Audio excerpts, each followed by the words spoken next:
AI দিয়ে নিজের বা অন্য মানুষের কার্টুন তৈরি করা জায়েজ কিনা? মেয়েরা রাতে চুল ছেড়ে ঘুমালে কি ক্ষতি হয়? স্ত্রী নিজের স্বামীকে তালাক দিতে পারে কিনা? পদ্ধতি কি? আসসালামু আলাইকুম ওয়া রাহমাতুল্লাহি ওয়া বারাকাতুহু। প্রিয় দর্শক, মনোযোগ সহকারে ভিডিওটি শেষ পর্যন্ত দেখুন, অন্যথায় কোনো মাসালায় ভুল বোঝার সম্ভাবনা থাকে। আর সরাসরি কোনো প্রশ্ন করতে বা লিখিত কোনো বিষয়ে সমাধান পেতে ফতোয়া বিভাগে স্ক্রিনে দেওয়া নাম্বারে ইমো অথবা হোয়াটসঅ্যাপে যোগাযোগ করবেন। তবে মূল আলোচনায় চলে যাব। প্রশ্ন ছিল, শেখ, স্ত্রী নিজের স্বামীকে তালাক দিতে পারে কিনা, দিতে পারলে পদ্ধতি কি? দেখুন, স্ত্রী সরাসরি নিজের স্বামীকে তালাক দিতে পারে। তালাকের বিষয়টি ন্যস্ত করা হয়েছে স্বামীর উপরে, বা বিচ্ছেদ করার যেহেতু বুঝে শুনে চিন্তা ভাবনা করে ডিসিশন নেওয়ার পদ্ধতি বা ডিসিশন নেওয়ার যেই বুদ্ধি অথবা যেই চিন্তাধারা, এটি পুরুষের মধ্যে বেশি। মহিলাদের মধ্যে দেখা যায় হুটহাট করে যে কোনো সিদ্ধান্ত নিয়ে ফেলে এবং তারা বিপদে পতিত হয় অথবা অযাচিত কোনো পরিস্থিতির মধ্যে পড়ে যায়। এজন্য আসলে তালাকের বিষয়টি বা এই গুরুত্বপূর্ণ সিদ্ধান্তটি পুরুষের উপর ন্যস্ত করা হয়েছে। সেক্ষেত্রে তালাক দেওয়ার অধিকার বা তালাক দেওয়ার বিষয়টি পুরুষ করতে পারে। মহিলা সরাসরি স্বামীকে তালাক দিতে পারে না, স্ত্রী সরাসরি স্বামীকে তালাক দিতে পারে না। তবে তিনটি পদ্ধতি আছে সে স্বামী থেকে বিচ্ছেদ নিতে পারে বা তালাক গ্রহণ করে নিতে পারে। প্রথমত, স্বামী যদি কখনো তাকে তালাকের অধিকার দিয়ে থাকে, নিজের উপর তালাক গ্রহণের অধিকার দিয়ে থাকে, স্বামী যদি কখনো হয়তো কাবিননামায়, বিবাহের সময় কাবিননামা করার সময় কাবিননামার 18 নং অনুচ্ছেদে এই ধারা আছে বা এই বিষয়টি আছে যে স্বামী কর্তৃক স্ত্রীকে তালাকের অধিকার দেওয়া হয়েছে কিনা। তো সেক্ষেত্রে টিক দেওয়া থাকে অথবা হ্যাঁ অথবা কিছু শর্ত সাপেক্ষে তালাক দেওয়ার অধিকার দেওয়া থাকে। তো সেই সমস্ত শর্তগুলো পাওয়া গেলে অথবা বিনা শর্তে যদি তালাকের অধিকার দিয়ে থাকে, সেই অধিকার বলে স্ত্রী নিজের উপর তালাক গ্রহণ করে নিতে, স্বামীকে সরাসরি তালাক দিতে পারে না। আর এক পদ্ধতি হলো, স্ত্রী স্বামী থেকে খোলা তালাক নিতে পারে, অর্থাৎ অর্থের বিনিময়ে। স্বামীকে বললো কোনো, যদিও স্ত্রী কর্তৃক স্বামীর কাছে তালাক চাওয়া অন্যায়, গুনাহের কাজ, লানতের বিষয়। তবে যদি বিশেষ কোনো প্রয়োজনে জীবন অতিষ্ঠ হয়ে গিয়েছে, স্বামী তার উপর অত্যন্ত জুলুম করে, বিভিন্ন সময় স্বামী নেশা করে তাকে বিভিন্ন খারাপ আচরণ করে, মারধর করে, গালিগুলোজ করে, বিভিন্ন পরিস্থিতি সামনে আসে যে স্ত্রীর জন্য তার সাথে থাকাটা একেবারে অসম্ভব হয়ে গিয়েছে, আর স্বামী তাকে তালাক দিতেও চাচ্ছে না, তাহলে তখন স্ত্রী খোলা তালাক নিতে পারে।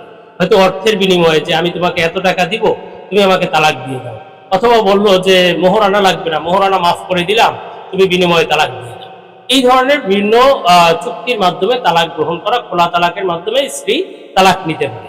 আর এক পদ্ধতি হলো, স্বামী যদি নিখোঁজ হয়ে যায়, দীর্ঘদিন যাবৎ নিখোঁজ থাকে, 4-5 বছর হয়ে গিয়েছে, 3 বছরের অধিক হয়ে গিয়েছে, এবং এই ক্ষেত্রে যদি বিজ্ঞ আদালতের শরণাপন্ন হবে অথবা এলাকার গণ্যমান্য মুরব্বীদের শরণাপন্ন হবে।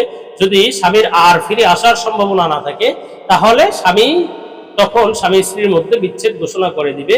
এর মাধ্যমে ইদ্যত পালনের পরে ওই স্ত্রী অন্যত্র বিবাহ বন্ধনে আবদ্ধ হতে পারে।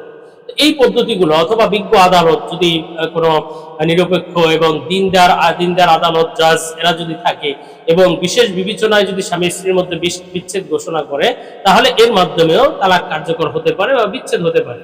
এই পদ্ধতিগুলো ছাড়া সরাসরি স্ত্রী যদি স্বামীকে বলে তালাক দিয়ে দিলাম, অথবা এই ধরনের কোনো পদক্ষেপ গ্রহণ করে, তাহলে কিন্তু তালাক হবে না।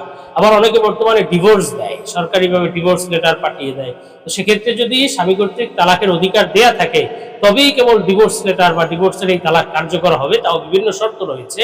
আর যদি স্বামী কর্তৃক তালাকের অধিকার না দেয়া থাকে, তাহলে কিন্তু স্ত্রী কর্তৃক ডিভোর্স দিলেও ডিভোর্স হবে না, তালাক হবে না। তো আমরা পরবর্তী প্রশ্নের জবাবে চলে যাই। প্রশ্ন ছিল, মেয়েরা রাতে চুল ছেড়ে ঘুমালে কি ক্ষতি হয়, কি অমঙ্গল হয়?